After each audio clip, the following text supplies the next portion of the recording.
कोई बहुत अमीर आदमी जिसके पास में करोड़ों अरबों खरबों रुपया है, उससे जा करके पूछो कि तेरी हर प्रॉब्लम की जड़ क्या है? पैसा, और कुछ नहीं है। और दूसरी तरफ ऐसे लोग जिनके पास खाने के लिए पैसा नहीं है, जो मर रहे हैं हॉस्पिटल बेड के ऊपर, जो ठीक हो सकते हैं लेकिन ठीक हो नहीं सकते क्योंकि उनके पास में पैसा नहीं है। उनकी भी सारी प्रॉब्लम्स की जड़ क्या है? पैसा।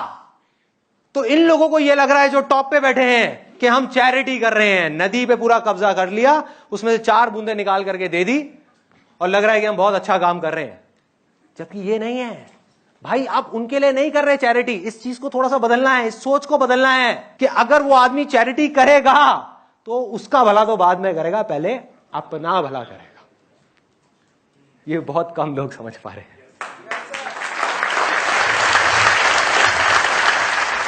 मैं प्रैक्टिकल बात कर रहा हूं आज के टाइम के हिसाब से, कि अगर आपके पास 1000 करोड़ है तो उसमें से जितना यूज करना है अपने लिए करो। बढ़िया से बढ़िया घर में रहो, बढ़िया से बढ़िया गाड़ियां चलाओ, बढ़िया से बढ़िया जगह हॉलिडे के लिए जाओ, बिजनेस क्लास में ट्रैवल करो, जो करना है करो। लेकिन बाकी का जो बच जाता है उसमें से कुछ पैसा आगे तो कर ही सकते हो ना यार। प्रॉब्लम क्या है? अगर 100 करोड़ रुपए को दबाया हुआ है तो उसमें से 50 करोड़ को तो छोड़ ही सकते हो ना। 90 को नहीं छोड़ सकते, 100 को नहीं छोड़ सकते, कोई बात नहीं, 50 को छोड़ दो। जिसके पास 1000 करोड़ है वो 500 को छोड़ दे, जिसके पास 50,000 करोड़ है वो 25,000 करोड़ को छोड़ दे। तो कितनी देर लगेगी हमारी सारी प्रॉब्लम सॉल्व होने में? मिनट, दिन नहीं। हमें ये, अगेन मैं आपको बताता हूं क्या है कि ये है प्रॉब्लम। हमें प्रॉब्लम पे फोकस करना ही नहीं है। वो करें या ना करें वो उनकी प्रॉब्लम है। वो अपनी जगह पर बिल्कुल ठीक है, क्योंकि वो जिस सिचुएशन से निकल करके आए हैं, जैसी प्रोग्रामिंग उनकी बचपन में हुई है, जैसा उन्होंने देखा वैसे ही वो बन गए। हमें क्या करना है? वहां से फोकस हटा करके, अगर उसमें से कोई करे तो ठीक, ना करे तो ठीक। हमें यह देखना है कि आने वाले 10 साल बाद, 20 साल बाद कौन होंगे इंडिया के टॉप इंडस्ट्रियलिस्ट, कौन होंगे इंडिया के टॉप बिजनेसमैन। और वो आज कहां है? आज वो स्कूल्स में है, कॉलेजेस में है, यूथ है। यही लोग आगे आएंगे जिनके पास में 1000 करोड़ रुपए होगा। और वो अगर अपना इसमें से 500 करोड़ भी इधर कर देंगे तो 20 साल बाद, 10 साल बाद ये दुनिया बिल्कुल अलग होगी, बिल्कुल अलग। अरे ये नेचर को देखो, इससे कुछ सीखो। इस बेवकूफ जानवर से मत सीखो जिसका नाम इंसान है, उसमें कमियां है। इंसानों को छोड़ो, नेचर को देखो जिसको भगवान ने बनाया है। उसमें एक भी ऐसी चीज नहीं है, एक भी, जो शेयर नहीं कर रही, जो सिर्फ अपने लिए जी रही है। सोचो, अगर उस सूरज को लालच आ जाए, ये मेरी लाइट है सच है? सच है झूठ है? सच है। आपकी लाइट थोड़ी है, उसकी है ना लाइट।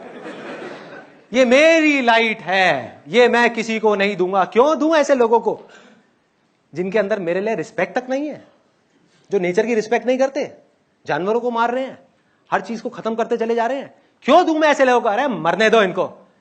कितनी देर तक आप जिंदा रहोगे? 2 दिन में खत्म, सब खत्म। जो पेड़ हैं उनके अंदर लालच आ जाए कि हम कार्बन डाइऑक्साइड तो ले लेते हैं यार, ऑक्सीजन देने की क्या जरूरत है। ऐसे लोगों को जो हमें काट रहे हैं ना, जंगलों को खत्म करते चले जा रहे हैं, हमें मार रहे हैं, चीथड़े उड़ा रहे हैं हमारे अपने फायदे के लिए, अपने मतलब के लिए। ऐसे लोगों को हम क्यों दें ऑक्सीजन? मरने दो इनको, वो इसी लायक है। तो क्या होगा? 1 सेकंड में इंसान खत्म। भाई पैसा जरूरत बन गया है आज के युग में। आज के युग में पैसा जरूरत है, ना हवा पानी से ज्यादा इंपॉर्टेंट है, ना कम। इसके बिना हम समझ क्यों नहीं पा रहे कि लोग जिंदा नहीं रह सकते। ये बिल्कुल ऐसा है जैसा हवा पे कब्जा करना, ये कह करके कि इस हवा को मैंने बनाया है। किसको बनाया है? किसने बनाया है? इस नेचर की वजह से सब कुछ बन रहा है। ये बात हम क्यों नहीं समझ पा रहे कि जो एंटरप्रेन्योर कहता है मैंने किया है, उसको बोल के तेरी सांसें कौन चला रहा है ये तो बता पहले। अगर तेरी सांसें 5 मिनट के लिए रोक दी जाए तो क्या होगा? अरे तो तू कहां कर रहा है? ये नेचर कर रहा है। समझ इस नेचर के लॉ को, नहीं तो वहां जाकर के नहीं बचेगा, मरेगा, तड़पेगा, रोएगा। लेकिन तब तक बहुत देर हो जाएगी। समझ सकता है तो यही समझ जा। इस नेचर के लॉ को समझ।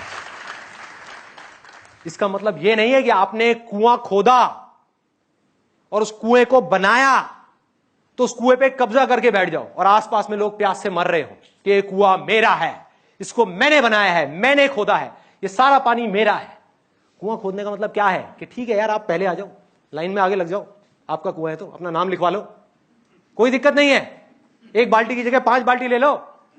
लेकिन अगर कोई वहां पर प्यास से मर रहा है, तड़प रहा है, जिसकी हालत देखने लायक भी नहीं है, उसको जाकर के 2 गिलास पानी पिला दो यार, क्या चला जाएगा आपका? इतनी सिंपल सी बात हमको समझ में आएगी, इतनी सिंपल सी, अगर ये समझ आ जाए तो काम हो गया।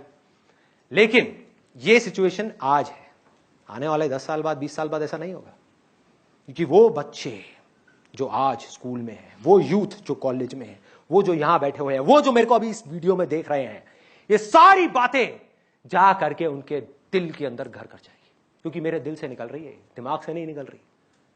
ये पागल ही बोल सकता है, दिमाग नहीं बोल सकता ये सब बातें, दिमाग नहीं सोच सकता, ये डायरेक्ट दिल से आ रही है, और जब दिल से निकलती है तो दिल पे लगती है, और जब उनके दिल पे लगेगी,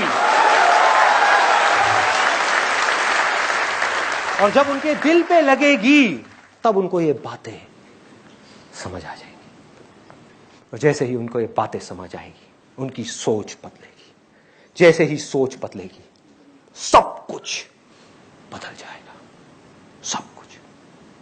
ज्यादा टाइम नहीं लगेगा, 10 साल, 20 साल, खेल शुरू हो गया है।